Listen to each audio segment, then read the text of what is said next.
हे ब्राह्मण पुत्रों, तुम लोग बिना अनुमति के भीतर कैसे जा रहे हो? द्वारपाल, हम आचार्य बंदी को ढूंढ रहे हैं। मैं उन्हें शास्त्रार्थ के लिए चुनौती देने आया हूं।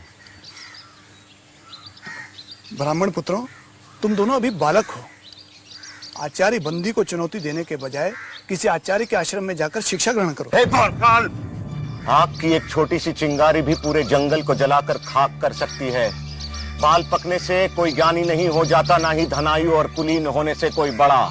ज्ञान की साधना करने वाला ही वृद्ध और महत्व होता है। हम ज्ञान वृद्ध हैं, इसलिए हमें भीतर जाने दो, या महाराज जनक और आचार्य बंदी को हमारे आगमन की सूचना दो। द्वारपाल, उन्हें भीतर आने दो। अश्वसेन, उन्हें भीतर आने दो।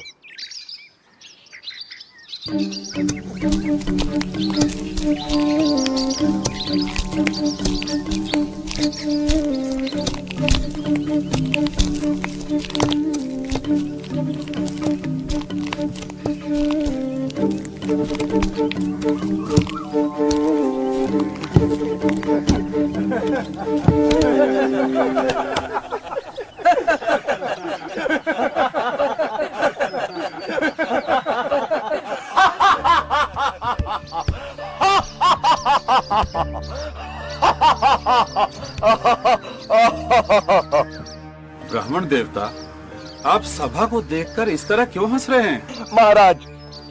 महाराज, मैं तो ये सोचकर यहाँ आया था कि जनक की सभा में आकर इन विद्वानों के बीच मैं आचार्य बंदी को शास्त्रार्थ के लिए चुनौती दूंगा, लेकिन यहाँ आकर मुझे लगा कि ये तो मूर्खों की सभा है। राजन, मैंने अपने हंसने का कारण तो बता दिया। अब आप अपने मूर्ख विद्वानों से पूछे कि वे किस पर हंसे, मुझ पर या उस कुम्हार पर जिसने मुझे बनाया? पूछो किस पर हंसे ये सब।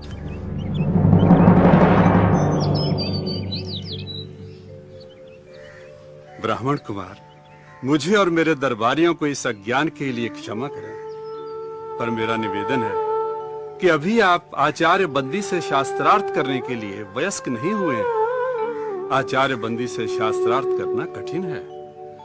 उनसे शास्त्रार्थ में हारने वाले को जल समाधि लेनी पड़ती है। इसलिए अभी आप और विद्या अध्ययन करें। राजन, आचार्य बंदी से शास्त्रार्थ के लिए मुझ पर गुरु कृपा ही पर्याप्त है, और जो अमर है उसे मृत्यु का क्या भय। किसी महान उद्देश्य के लिए प्राण देना मृत्यु नहीं होती। आप आचार्य बंदी के सामने मुझे प्रस्तुत करें। मैं हूं आचार्य बंदी।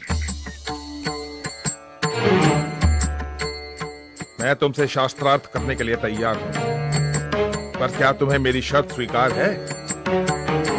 एक ही बात बार बार क्या आप हमें भयभीत करने की नाकाम कोशिश क्यों कर रहे हैं? चाहो तो तुम दोनों एक साथ मेरे साथ शास्त्रार्थ कर सकते हो। मैं एक हूं और एक ही आपसे शास्त्रार्थ करूंगा।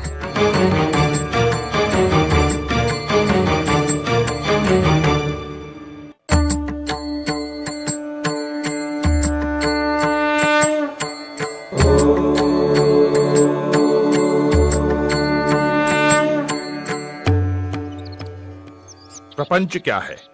जो कुछ दिखाई देता है, जो कुछ, वह प्रपंच है। जो दिखाई देता है का तात्पर्य क्या है? जो दृष्टिगोचर है, मन और इंद्रियों का विषय है, जिसे मैं स्वयं जानता हूं, वही दृश्य है। जो दृष्टा है उसे कौन जानता है? स्वयं को कौन देखता है?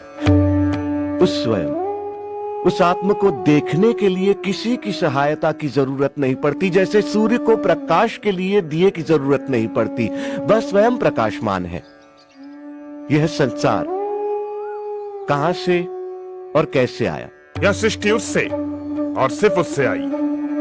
वह कौन है?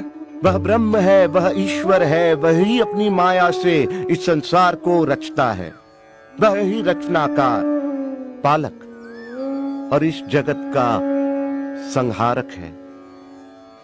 ब्रह्म इस संसार की रचना, पालन और संहार कैसे करता है। जिस प्रकार मकड़ी अपने जाल की रचना करती है, उसी में विचरण करती है और फिर उसी को निगल जाती है, उसी प्रकार ईश्वर संसार की रचना, पालन और संहार करता है। जीव क्या है? जीव आत्मा है। वह निर्विकार स्वयं है, परंतु अविद्या के प्रभाव में आकर वह स्वयं को मन और शरीर समझ बैठता है। इसीलिए वह इस संसार का अनुभव करता है। अविद्या क्या है? अनात्मा को आत्मा समझना, निर्विकार को विकार युक्त समझना और इस संसार को ही सच समझना अविद्या है। तो विद्या क्या है? आत्म का ज्ञान विद्या है। सा विद्या या विमुक्त है वह जो हमें सारे दुखों, पीड़ाओं, बंधनों, अज्ञान, प्रतियोगिताओं, भ्रम और भ्रामक कल्पनाओं से मुक्ति दिलाए, वह विद्या है। जो हमें द्वैत के भाव से, हम दो हैं के विचार से, अलगाव के विचार से, तुम और मैं के भेद से मुक्ति दिलाए, वह विद्या है। विद्या दृष्टि देती है जिससे मनुष्य अपने ब्रह्म रूप को पहचान सके। साधो साधो साधो। ब्रह्म को जानने की प्रक्रिया क्या है? उसे जानने के दो मार्ग हैं। पहला मार्ग यह जानना कि ब्रह्म क्या नहीं है। जो ब्रह्म नहीं है उसका निषेध करना। सब नाम, रूप, गुण, सदोष और परिवर्तनशील वस्तु का निषेध कर निर्विकार को जानना। दूसरा मार्ग सत्य जैसा है उसे वैसा ही पहचानना। वह अस्तित्व रूप है, उसके बिना संसार का अस्तित्व ही नहीं है। वह ब्रह्म ही था, वह ब्रह्म ही है, इसलिए मैं ब्रह्म हूं, तुम ब्रह्म हो, हम सब ब्रह्म ही हैं, इसलिए सारा संसार ब्रह्म है। साधो साधो साधो। ब्रह्म को कैसे जाना जा सकता है? ब्रह्म को सही सामाजिक व्यवहार, आध्यात्मिक चिंतन, ध्यान पूर्वक सुनने, नित्य अनुभवों पर विचार करने और निष्कर्षों पर मनन करने तथा समाधि में जाकर जाना जा सकता है। ब्रह्म ज्ञानी के लक्षण क्या हैं? यदि कोई दावा करता है कि उसने ब्रह्म को जान लिया है तो वो ब्रह्म को नहीं जानता। ब्रह्म को जानने के साथ ही ब्रह्म को जानने का अहंकार मिट जाता है। क्या उसे तर्क से जाना जा सकता है?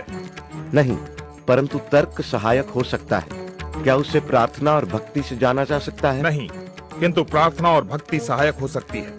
क्या उसे योग व मनन से जाना जा सकता है? नहीं, परंतु योग व मनन सहायक हो सकते हैं। शास्त्रार्थ का अंत होता दिखाई नहीं दे रहा था। दोनों एक दूसरे पर भारी पड़ रहे थे कि अचानक बंदी निरुत्तर हो गए।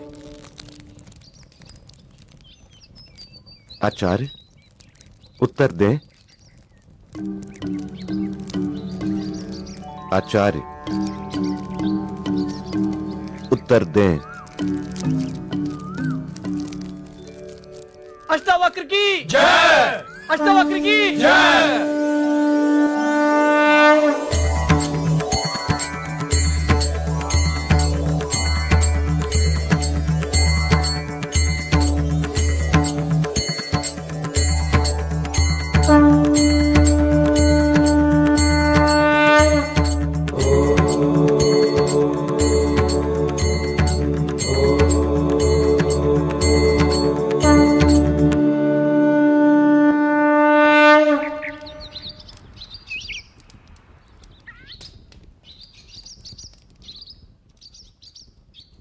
मैं अपनी पराजय स्वीकार करता हूं। मैं जल समाधि लेने के लिए तैयार हूं।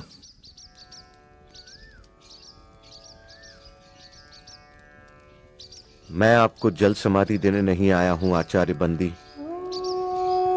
याद होगा आप सबको कि आचार्य बंदी के अभिमान के कारण और इस प्रथा के कारण कितने निर्दोष विद्वानों की जान गई। आचार्य बंदी, याद करें आचार्य काहोड को। मैं उसी आचार्य काहोड का पुत्र हूं।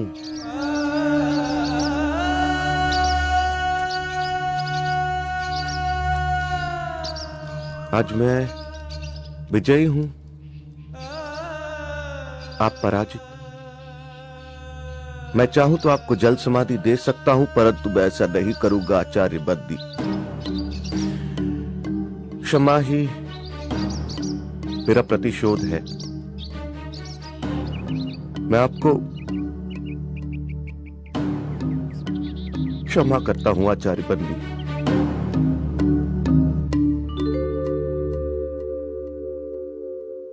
प्राण लेने से भी बड़ा दंड तुमने मुझे दिया बाल ज्ञानी। मुझसे पाप हुआ है, पाप हुआ है मुझसे पाप। पश्चाताप की आग से बड़ी कोई आग नहीं आचार्य बंदी। हर दिन इस आग में जला पवित्र हो, यही आपका प्रायश्चित होगा। शास्त्र को शस्त्र न बनाओ।